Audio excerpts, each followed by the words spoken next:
as I say, it doesn't matter what you do nowadays. It doesn't matter really whether you're a nutritionist, whether you're a dairy farmer, beef farmer, government, policymaker, whatever it might be.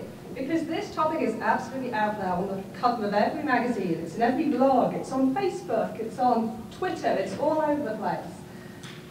You can't almost read anything without seeing something about climate change, water use, becoming more efficient, changing your cars to use less fuel. It's a real issue for absolutely everybody within the developed world. We've even got books on this subject. And if you haven't read this book, it's The Omnivore's Dilemma by Michael Pollan. I really advise you do read it.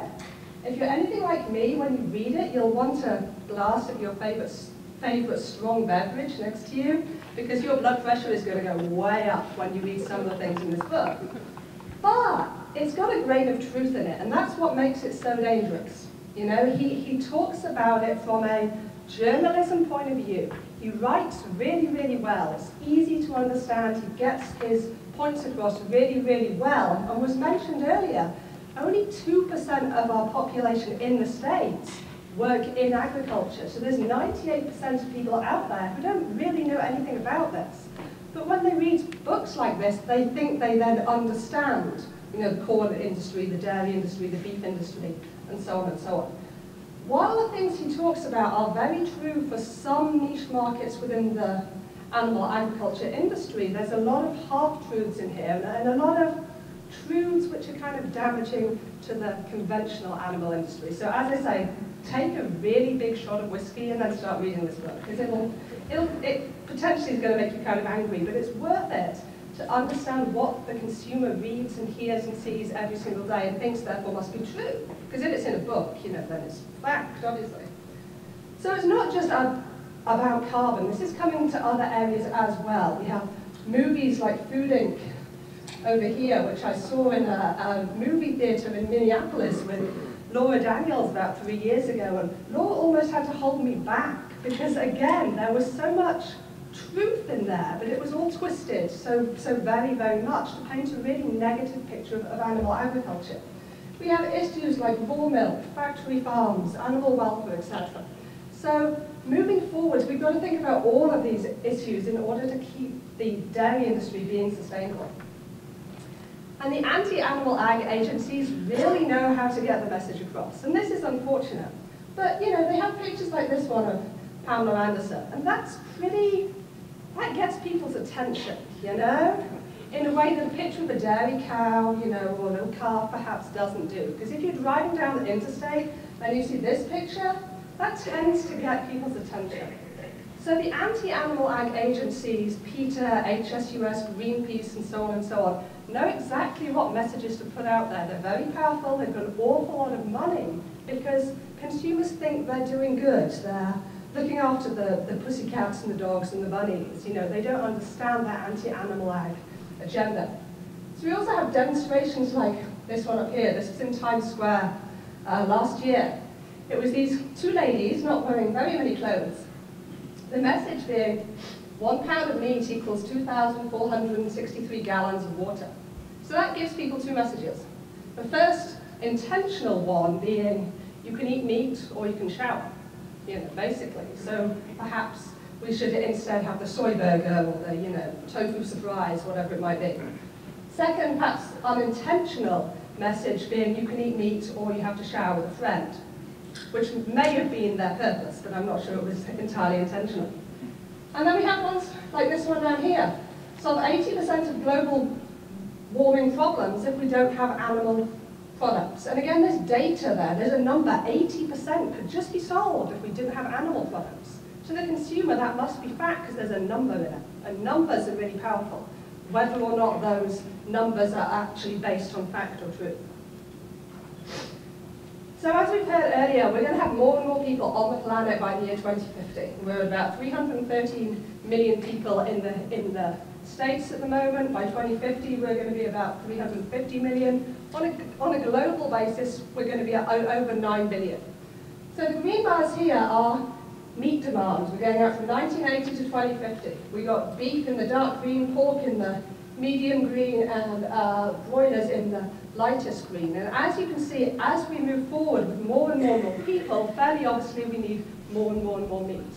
So approximately, we're going to need somewhere between 70 and 100% more meat produced by 2050 to feed an extra 2 billion people on the planet. If we look at this purple line here, that's the arable land per capita on a global basis. So we've got more and more and more people, we've also got more land degradation.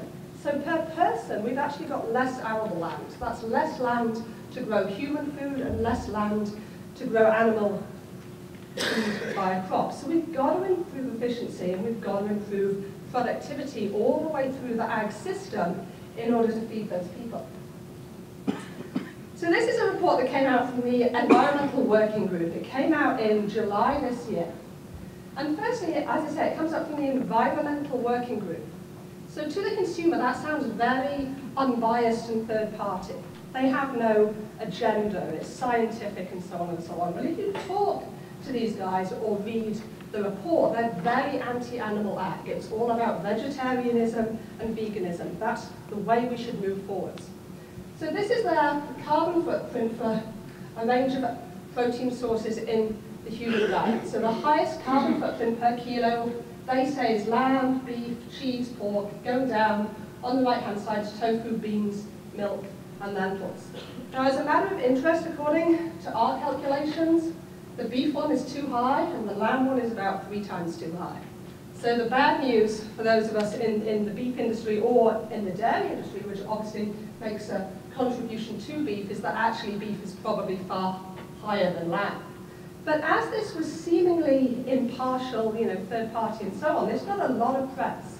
There's a lot of people out there instantly going, well, obviously, we shouldn't be eating lamb and beef and cheese and pork. We should be eating, tofu and beans and milk and lentils. So in fact, perhaps we should go to this concept of Meatless Mondays. So Meatless Mondays came about a couple of years ago. There was a school in Maryland that went meatless 1 day per week, and that happened to be Mondays. That was picked up by Peter. There was then this paper that came out from Carnegie Mellon, and in their conclusion, they said shifting less than 1 day per week's worth of calories from red meat and dairy products to chicken, fish, eggs, or a vegetable-based diet saves more greenhouse gases than buying all locally sourced food. So this was scientific. This is a published paper. This is fact. The problem is there's no control group here. Going meatless 1 day a week saves you more carbon than buying all locally sourced food. And depending where you live, you could buy all locally sourced food.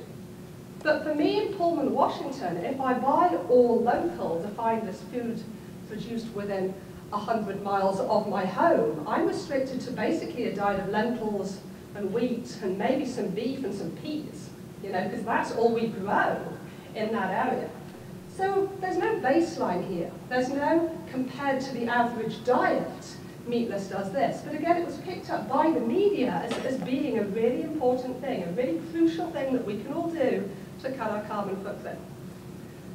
So if we look at the data, and this is a soy burger here, fairly obviously with no cheese either, but according to the EPA, if we break out the entire US carbon footprint into all its components, red meat and dairy account for 3.05% of the total carbon emissions. Okay? So as we said earlier, we've got 313 million people in the States. So let's think about all of those 313 million people, from 2 months old to 102 years old. If every single one of those people, every single Monday, all the way through the year, went meatless, so no chicken, no beef, no pork, no dairy. All of those did that, it would cut our carbon footprint by 0.44%. Less than 0.5% if every single person, all of us, went meatless every single Monday. Now, I'm not saying we shouldn't do things to be more environmentally sound, but to imply that by going meatless, we can make a huge difference, we can cut global warming, etc., etc., it doesn't make that much difference. And part of the reason for that is that the US agricultural system is so efficient and so productive. But it brings in other questions as well. What happens to consumer choice? As a true confession type thing, I was actually vegan when I was 15, because I was a teenage girl, and in 1992, that's what teenage girls did. We were vegetarian and vegan when we were 15 because we cared. And by 16, I was eating bacon again because it tasted good. You know? But when I was vegetarian and then vegan, I was adamant about consumer choice. I wanted the option of having a cheese pasta when I was vegetarian, or a salad when I was vegan. So why shouldn't people who eat meat demand the same choice? You know, why shouldn't everybody have the option to have meat at every meal if they so want to? And what replaces animal byproducts? It's not just about meat and dairy. What about the leather? What about the tallow? What about the pharmaceuticals? What about the fertilizer? What about all the other things that we get from animal agriculture? It's not just about meat. And thirdly, what happens to our total carbon footprint if we all go to tofu and beans and lentils? Imagine this room by 5 o'clock this afternoon if we'd all had a lovely tofu and lentil risotto for lunch, you know? I mean, humans produce methane too. This would not be a good place to be without some kind of gas mask. So we can't just automatically say, oh, we'll take the meat out, we'll put some tofu in, you know, the whole world will be better and all work really well. We've got to look at the bigger picture. So I'm going to move away from animal proteins and animals just for a second to talk about vehicles, because generally everybody understands the concept of miles per gallon and efficiency and gas and so on. So you've got two vehicles, vehicle 1 and vehicle 2. They both travel 5 hours. So in those 5 hours, vehicle 1 burns 70 gallons of fuel, vehicle 2 burns 10. Based on what I've told you there, which has got the biggest carbon footprint, 1 or 2? 1, thank you, absolutely. Vehicle 1, 70 gallons versus 10. You know, it's obvious, right? It's a no-brainer. And yeah, it could be a trick question. But I'll give you some more information. They both travel 350 miles. So on a miles per gallon basis, on the things that we're sold on over and over again in terms of cars, vehicle 1 gets 5 miles per gallon. You know, that's a gas guzzler, that's a Hummer or something, that's crazy. Vehicle 2 gets 35 miles per gallon. So again, based on that, which has the biggest carbon footprint, 1 or 2? 1, yeah, absolutely. 5 mpg versus 35. The problem is that's just part of the process. We think about the transport industry, it doesn't simply exist to make vehicles. It exists to move things. Cows, milk, apples, eggs, whatever it is. And this is how we've got to think of the carbon footprint of agriculture. We've got to think of it as an output basis. Because as a dairy industry, we don't exist to make cows and heifers and bulls. We exist to make milk, cheese, ice cream, butter. So in terms of transport, it's about moving things. In this case, moving people. So vehicle 1 carries 50 passengers, and vehicle 2 only carries 4. So on an output basis, suddenly vehicle 1 gets 250 people miles per gallon, and vehicle 2 gets 140. So what seems big and polluting and high carbon, because of higher productivity, higher efficiency, actually is far better from a carbon point of view. The same absolutely applies to animal ag. So we can't be thinking about it on a per head basis. You know, obviously our 10,000 cow dairy in total will have a higher carbon footprint than a 50 cow dairy. But the productivity, the total milk, the average yield per cow on the bigger dairy is likely to be far bigger. So we've got to think about it per unit of milk. So if we do this is some data from the Innovation Centre, came out just last year. And this is the total carbon footprint per unit of milk broken up into several sections. So we have feed production, milk production, processing, packaging, transport, and so on and so on. And the important thing to note here is that between feed and milk, they account for about 74% of the total carbon footprint per unit of milk, okay? So that's the stuff we do until the milk is taken off farm. So what that means is we've got a huge opportunity on farm to bring the total carbon footprint way down. Because we can cut out all of the transport. We can take out every milk truck out of the whole system and transport milk by, you know, magic, presumably. But that would still only cut our total carbon footprint per unit of milk by under 8%. Whereas we can make huge advances here to make a really big difference. And as I say, it's not just about carbon, it's about water, land, fossil fuels, energy, but all the other resources that are becoming more and more scarce as we have more people. So what have we done? I'm going to take you back to 1944, and there's normally at least one person who vaguely remembers 1944 in every audience. We chose 1944 because it was the peak year for dairy cows. In the States, we had 25.6 million cows in the national herd in 1944, compared to 9.2 million in 2007. So on the left is the carbon footprint per cow. 1944, the national herd was about 55% Jerseys and Jerseys, and only 45% Holsteins, Ayrshire's, and Shorthorns. That means the cows were smaller, they gave less milk, but if they're smaller, fairly obviously, they eat less feed, and there's less waste, less methane, less carbon. So over that time, the carbon footprint per cow has doubled because we've got bigger cows that are more productive. But as I say, it's not on a per head basis, we've got to look at it per unit of milk. And that's on the right-hand side here. So in terms of pounds per gallon, the carbon footprint since 1944 has actually come down by 2/3. And that's a huge achievement by the dairy industry, because that wasn't done by putting into place digesters or methane vaccines or any of those things. It was simply done by what the dairy industry does best, improving productivity and improving efficiency. So we make far more milk in 2007 than we did in 1944, but even given that, the entire US dairy industry has cut its total carbon footprint over that time by 41%. And that's not something that can necessarily be said of, Honda or Toyota or, anybody else. It's just through doing what the dairy industry does best. So, how we've done that is by improved productivity. The average annual milk yield per cow has quadrupled over that time. Back in 1944, the average cow gave us less than 5,000 pounds of milk per year. In 2007, it was over 20,000. What that means is we could go from that 25.6 million cows in 1944, and in total, they were making 117 billion pounds of milk. We've cut the cow numbers by almost 2/3, down to 9.2 million cows in 2007. But those cows made 2/3 more milk. So we've gone from 117 million pounds to 186 billion pounds. And as I say, it's not just about carbon. This is about all of the other resources that we use every single day. And we've got to include all of the animals in the population. We can't just look at the milking cows. We've got to include the dry cows, we've got to include the heifers, the bulls, the calves, because all of them, as you all know, they all need food, they all need water. That means land, fertilizers, fossil fuel, methane every single day. So if we look at it on this whole system basis, if we look at all of the inputs and all of the outputs from the entire milk production system up until the farm gate, so this doesn't include processing, transport, and consumers.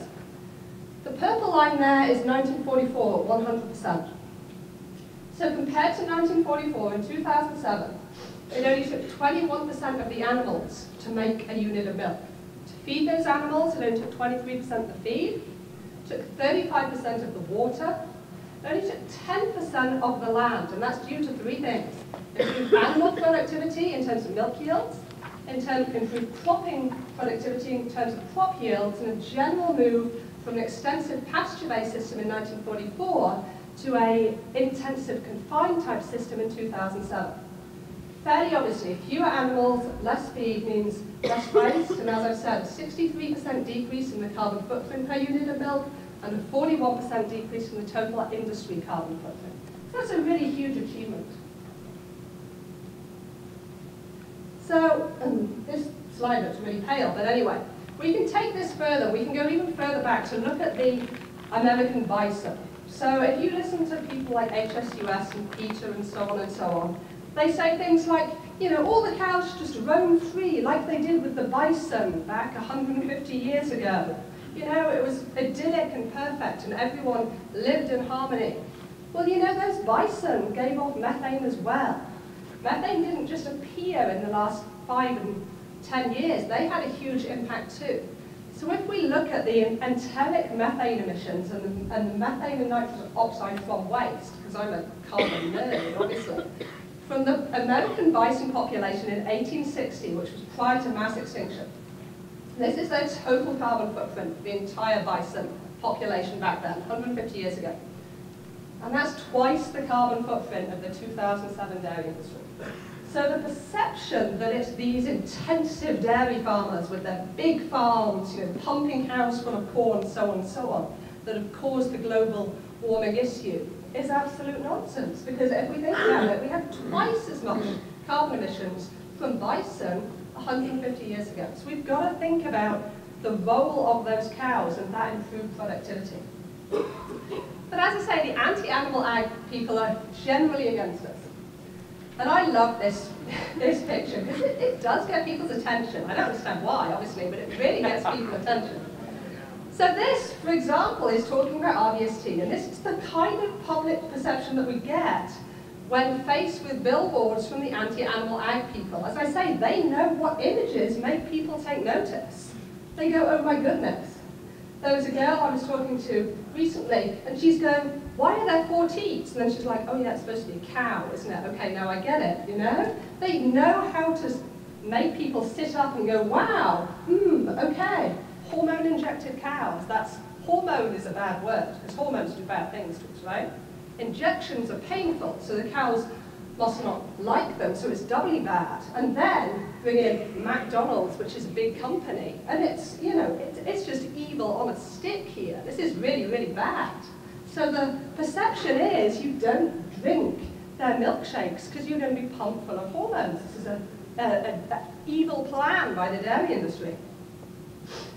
So we come to my second favourite picture of all time, and I really love this because it's so clever. And I should point out that I really firmly believe there's a place for every single dairy system. Local, organic, 5 cows, 50,000 cows, US, China, England, wherever it is. There's a place for everybody if you have a market for your milk. But what I am so against is mismarketing. So this is so clever because there's no data, there's no facts, there's no figures, there's no claims. There's no organic farmers do X, Y, Z. But we've got the cow and the pig and the chicken. The ruby slippers. We've got Oz in the background, the yellow brick road. And we've got pesticides, hormones, and drugs. Oh my. You know, it's so clever. Because it doesn't tell you anything at all in terms of facts and figures. But as an uninformed consumer, and I would count my mom in this because she knows her daughter does kind of stuff with beef and dairy and carbon, but she doesn't really understand any of it. You see this and you go, wow, if I don't buy this milk here, I'm pumping my children, grandchildren, family full of pesticides, hormones, and drugs. And everyone knows those are really bad, right? You know, those do bad things to us. So it's again a case of the consumer being led to assume that product A is what is better than product B simply by really clever marketing. So if we look at productivity in the organic system versus the conventional system, and as I say, I'm not here to badmouth organic, but if we just look at average milk yields, in the literature, the average milk yield in an organic farm compared to conventional is anything from 14 to 40% lower. So here we've got 3 papers from the Journal of Dairy Science, for example, and we see decreases here, conventional organic, conventional organic, conventional organic. So we did some work that was published about 3 years ago now, projecting out to the year 2040. Because in the year 2040, we're going to have 340 million citizens in the States. So what happens if we want to feed all of those people with their USDA recommended 3 8-ounce servings of low-fat dairy or its equivalent per day, okay? We have 3 systems. Conventional dairy, the same one as we have now. Organic dairy, RBST. RBST giving us an average of an extra 10 pounds of milk per cow per day, or anything else that has the same effect. So, you know, improved mastitis control, cow comfort, nutrition, so on and so on. Basically, this is an increase of 10 pounds per cow per day. If we go out that far, if everybody drinks or eats the dairy that they are recommended to have, given the trends in yields that we've seen from 1960 to 2010, our entire national dairy herd is going to contain about 13 million animals. If we go with something that improves productivity by about 10 pounds per cow per day, we can cut those numbers by 8%. But if we go organic, which in this instance has a decrease in milk yield per cow of 20%, then we need 25% more animals. Cows, heifers, bulls, calves, etc., etc. Well, you know, that's possibly doable. We can house more cows, let's say, or whatever. Let's think about land requirements. Organic milk has a requirement for pasture grazing at some amount of the diet. So if we assume that's 50% of the diet, we need 33% more land to provide all of that dairy from an organic system. And we just simply don't have that land available to put cows on, you know? We want to build Rite Aids and grow beef and everything else. We don't have that much extra pasture land. And the same applies for carbon footprint. We have a 13% increase in total carbon footprint per unit of milk with going to that less extensive system than the more intensive system. So the question is, should we just be thinking about carbon? This is a dairy label from Tesco supermarkets in the UK, and they began labeling their fluid milk with carbon emissions about 2 years ago now. The interesting thing is they will label their conventional milk, they won't label their organic milk because, and I quote, everybody knows that's got a lower carbon footprint anyway, so we don't need to label it, which is an interesting thought. But anyway, the cheese guys in Europe are really concerned about this. Because if this says 800 grams of carbon dioxide per pint of milk, as we all know, it takes about 10 pounds of milk to make a pound of cheese. So cheese potentially could be labeled as 8 kilos of carbon per pint equivalent of cheese, you know? So the consumer instantly goes, well, cheese is really high. Cheese is bad for the planet. I should be buying the, you know, the soy cheese or the rye Vita or something instead. So there was a really nice paper, and this came out of Sweden, but we see the same pattern on a global basis. And they looked at the total greenhouse gas emissions for a range of drinks, but they also looked at the nutrients provided by those drinks in terms of the protein, the vitamins, the fatty acids, the minerals, everything apart from energy that they provided that were required by the average human diet. So not surprisingly, milk is nutrient dense. We've got calcium, we've got phosphorus, we've got fatty acids, we've got protein.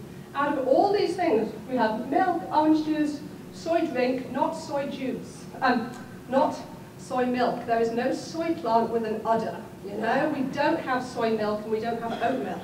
But soy drink and oat drink, red wine, soda, beer, and water. So as we go down, the drinks become less nutrient dense. I hate to say this, but red wine and beer, from a nutrient point of view, apart from carbs, are really not that great, according to this paper. They divided that out by the greenhouse gas emissions per unit. So milk is at about 99 grams of carbon per gram of milk. You know, not too bad. OJ, 61, oat drink, 30, red wine, 204, and so on and so on and so on. So this gives us that balance. It isn't just about per weight or volume unit. It's also based on what is in that drink, which is essential for our diets. So we get this graph here, and as a dairy industry, this looks really great for us, because milk on a nutrient density over greenhouse gas basis looks really, really good. It beats OJ by almost double, soy drink, oat drink, so on and so on and so on. Unfortunately, according to this data, we can't necessarily justify drinking red wine or beer, which is, you know, kind of a shame. But it does give us a good marketing ploy for the dairy industry. So we've got to think about not just milk yield, but we've got to think about component yield as well.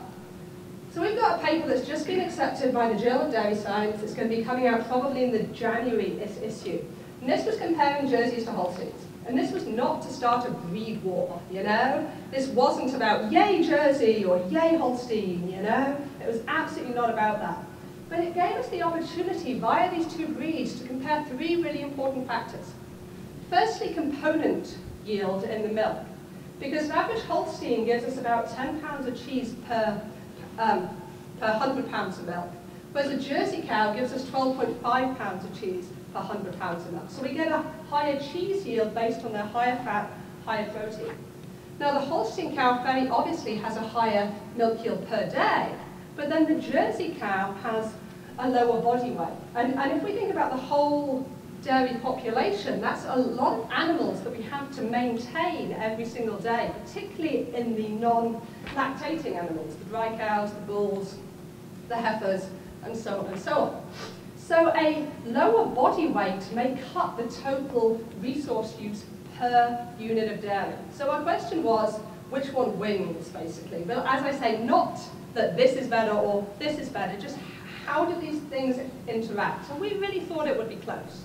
You know, maybe Jersey's going to win by 4% or Holstein by 2%, something like that. And we were surprised by the results, I'll say that way. So to give you some baseline data, again, fairly obviously, the average Holstein gives us more milk than the average Jersey. 64.2 pounds for the Holstein, 46 for the Jersey. Got higher milk fat, higher milk protein for the Jersey cow. That means, as I say, we get a 12.5% cheese yield for the Jersey versus a 10% for the Holstein. In terms of the calving interval, they didn't really change that much, an average of 14.1 months Holstein, 30.7% Jersey. Culling rate didn't change that much.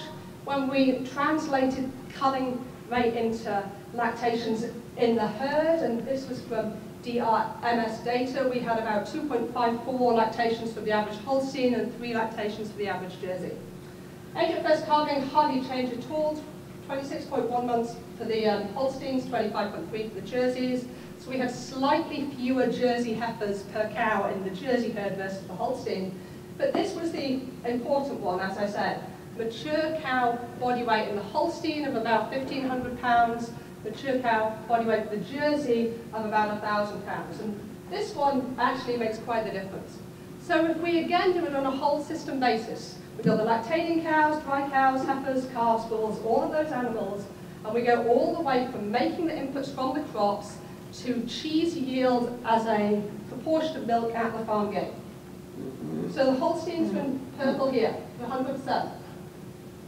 In terms of the Jersey milk, because of the higher fat, the higher protein, the higher cheese yield, we only need 81% of the Jersey milk to make the same amount of cheese as we do 100% of the Holsteins. But the interesting one was this. We need 9% more Jerseys in the population because of the reduced milk yield per day. And based on our earlier work, we would always think more cows means more fossil fuels, more carbon, more water, more land, etc., etc. But that's where that body weight advantage really comes into play. Because the mature Jersey cow only weighs 2/3 of the mature Holstein cow, the entire population body weight, the total amount of cow that we have to maintain every single day for the Jerseys, comes down to 74% of that of the Holsteins. That means we need less water, 68% of the water for the Jerseys versus the Holsteins, 89% of the land, and we get a decrease of 20% in the carbon footprint per unit of cheese when it's made from Jerseys versus Holsteins. So this suggests that everything else being equal, if we have the opportunity, and if we're in a cheese market, having Jerseys may have some advantage over the Holstein. And I'd like you to note this one here, water. Because as I say, whether you think carbon is an issue or not, water is becoming an issue and is likely to be the biggest issue we're going to face on an environmental point of view. Water use is huge, and that's really just going to get worse and worse in the next few months and years. So what does this mean in context? Well, if we make 500,000 metric tons of cheddar cheese from either Jersey milk or Holstein milk, because of the savings for the Jersey, that amount of cheese would save us 376 square miles of land, and that's equivalent to the size of Mount Rainier National Park in Washington State. That's land we can use for other things, you know, recreation, building Rite Aids, you know, whatever we want to use it for. It would save us 66,564 million gallons of water. And that would supply nearly 660,000 households every single year. You know, that's a lot of households in the US that we save in terms of water use. It would save us enough energy to heat 6,335 households every single year. That's a lot of energy we save. And in terms of that 20% decrease in carbon footprint, that's like taking 337,000 cars off the road every single year. So this really does make a big difference. Now, as I say, I'm not here to say you should all have Jerseys, you know, Jerseys are great, go Jerseys. I'm just saying we have opportunities here to change things. So this graph looks really, really complex, but what I want you to focus on is the size of the big bars versus the small bars. And this is in terms of water use, but it also applies to carbon, to land, to fossil fuels, energy, and everything else. And basically, the big bars have a really big effect. So if we make changes to our cow body weight, milk yield, or component yield and keep everything else equal, if we reduce body weight, if we improve milk yield, and if we improve component yields, we can cut water use, we can cut carbon emissions, cut animal use, and so on and so on. In this example, herd life, age of post-calving, and calving interval make a really small difference overall compared to these big three at the top. So when we're breeding Holsteins and Jerseys, if we can keep everything else equal, potentially, if we can have the Holstein cow exactly as she is in terms of milk yield, component yield, age of first calving, and everything else, but only weighing 1,000 pounds, we would have a 33% decrease in water use per unit of cheese. If we just bred cows that weighed 1,400 pounds, 1,300 pounds, 1,200 pounds with the same productivity, we'd make huge strides. In terms of component yield, if we improve milk fat and milk protein of the Holstein and keep everything else equal, we have a huge improvement in water use per unit of cheese. On the Jersey side, if we increase that national average from 46 pounds of milk per cow per day to 50, 55, 60, we have a huge impact. And in terms of herd life, and this one is kind of weird. If you remember back, the Jersey had a herd life of 3 years. The Holstein was 2.54, so you'd think the Jersey was positive, but in this case, the Holstein had the advantage. And that's because the average Holstein was culled in basically mid-lactation. So what that means is, over her lifetime, she spends proportionally more time in early lactation, so her average milk yield goes up. We're doing some further work here to take herd life all the way from 1 year out to about 10 years. And generally, as herd life goes up, your number of heifers goes down, and your total carbon footprint, water use, and land use will also go down. But it's cyclic. It depends where in the lactation those cows are culled. So let's think about components going the other way around. And again, I'm not here to bash organic, but this was a press release from Stonyfield Farm. It came out back in 2009. And they had this pilot program to cut methane emissions. So they say it works by feeding cows a diet high in natural omega-3 sources such as flax, alfalfa, and grasses. And by doing that, they've cut the methane emissions from the cows by as much as 18% with an average of 12. The important thing here is this isn't, again, per unit of milk or cheese. This is per cow. And as you all know, what we feed the cows affects how productive those cows are. So to give an extreme example, fairly obviously here, is the rumen, feed going in, fatty acid in the rumen, we get fat and protein in milk. So the average cow, 65 pounds of milk per day, 3.7% fat, 3.1% protein, is going to have a fat-corrected milk yield per day of about 67 pounds. And fairly obviously also from the rumen, methane comes out as well. So we add in something like flax into the diet, you know, omega-3 source. But if we add in too much, and in that earlier press release there was no data on amounts, concentrations, types, etc., we end up with this problem. Lots of omega-3s going in, forage GMI going down, we get a shift in the fatty acid composition in the rumen, we have more trans fats, and so on and so on and so on. Milk fat depression. Milk yield may stay constant at 65 pounds per day. That isn't a problem. But if our fat comes down from 3.7 to 3.2, we've cut methane emissions by an average of 12 to 18%, which is good. But our fat-corrected milk yield has come down to 60.7 pounds versus 67.1. So we've got 10% less fat yield per cow per day. In a fluid milk market, that's not necessarily an issue. In a cheese market, in a butter market, in a yogurt market, that's absolutely going to be an issue. So it isn't as simple as just saying, well, just add this in. As you all know, it's not as simple as that. We've got to look at the bigger picture. We've got to maintain or increase productivity overall. So looking at it on a global basis, again, this is one of my favourite pictures. So it's an advertisement from the Vegetarian Society back in England, came out about 3 years ago now.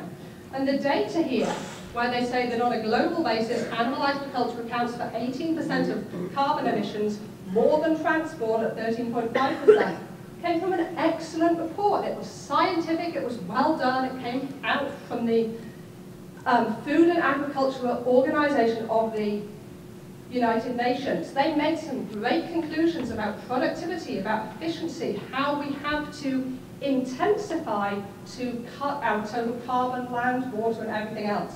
But this was the bit that got publicity. Almost a fifth of total greenhouse gas emissions on a global basis caused by animal agriculture. So the anti-animal ag people jumped on this as a gift. This is international scientific data to show that we shouldn't have dairy cows and beef cows. This is fabulous for us. The FAO have since backtracked. I had a really interesting conversation with one of the authors at a dinner in Norway about 3 months ago now, and they now think on a global basis animal agriculture about 11%. The transport figure is way low. The transport is probably actually about 25%. So this comparison is totally flawed, but it's still being repeated every single day. Every anti-animal ag blog you see, every vegetarian blog, every article in Time magazine, they always cite this. Globally, 18% of carbon comes from farm animals. We shouldn't have it. So the FAO went on and they published in April this year a global analysis of dairy's carbon footprint. And it's pretty nice because it shows the pattern I've been talking about all the way through. So this is milk yield per cow. So on the left, North America, Western Europe, Oceania, Eastern Europe, going down, down, down, down, down. So on this hand side, we have sub-Saharan Africa, where they have an average milk yield per cow on an annual basis of about 200 kilos, so about 500 pounds. North America here, we're at about 9,000 kilos, which is about 20,000 pounds. As milk yield goes down over these regions, we get the beautiful inverse pattern. Carbon footprint goes up. So it's really tempting to say we should all dairy as we do here. High yield, low carbon footprint. But we've got to think about one other thing too. Sustainability isn't just about carbon footprint. It's about land, water, resources. It's also got an economic component and a social component. And in these areas, yeah, the carbon footprint is huge. It's hideous. But there's a huge economic and social component we've got to think about. And I'm really, really glad that Al earlier talked about China, because this is where this comes in. In China, about 3 years ago now, they made a decree from government that every Chinese citizen, particularly children, should raise their dairy consumption. And they should raise it about 3-fold. So that's going to 10.6 ounces of dairy per day compared to our decree down from the USDA of 24 ounces per person per day.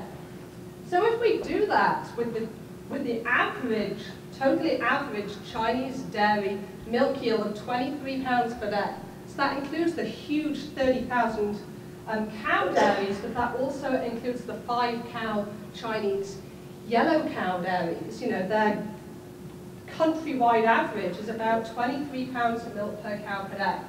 If we do that, if we feed all of these people from milk produced in China at current yield levels, they're going to have to increase their dairy population by 65 million cows. That's a lot of extra animals. That's 7 times our national herd size in China all of a sudden, needing feed and water and land and resources.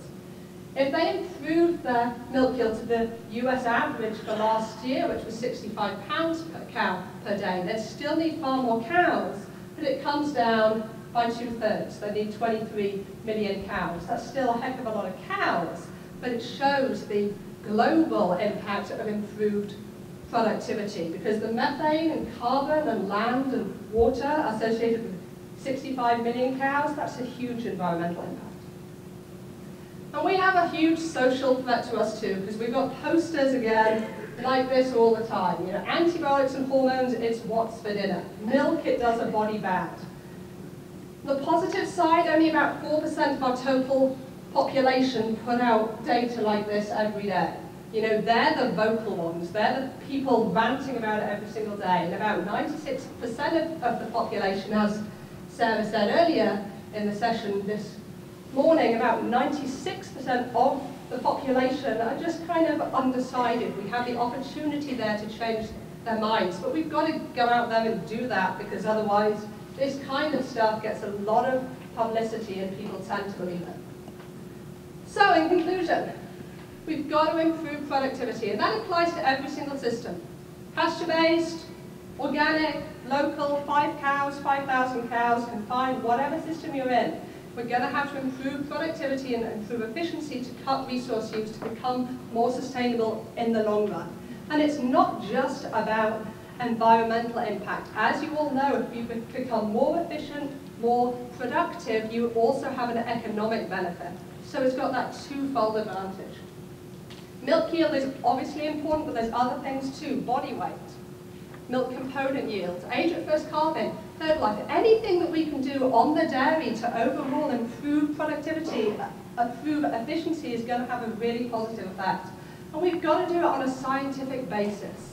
We have to get away from the image of, well, these cows are out on grass and the sun shines and everything's perfect, you know, so this one must be good and this one must be bad. We've got to get that message across to the consumers about why we do what we do and why that's a positive thing for the environment. So thank you very much for listening to me. You've got my email address here. I'm on Twitter, which is possibly the biggest mistake of my life. It takes up half of my life, but it's kind of entertaining. And I've got a blog right here as well if you're interested. And there'll be a copy of this presentation as a PDF at this link at the bottom, or you can email me together, and it'll be there as soon as I have a fast internet connection. So with that, I'm happy to take questions if we have any time, and I'll be around until tomorrow morning. So thank you.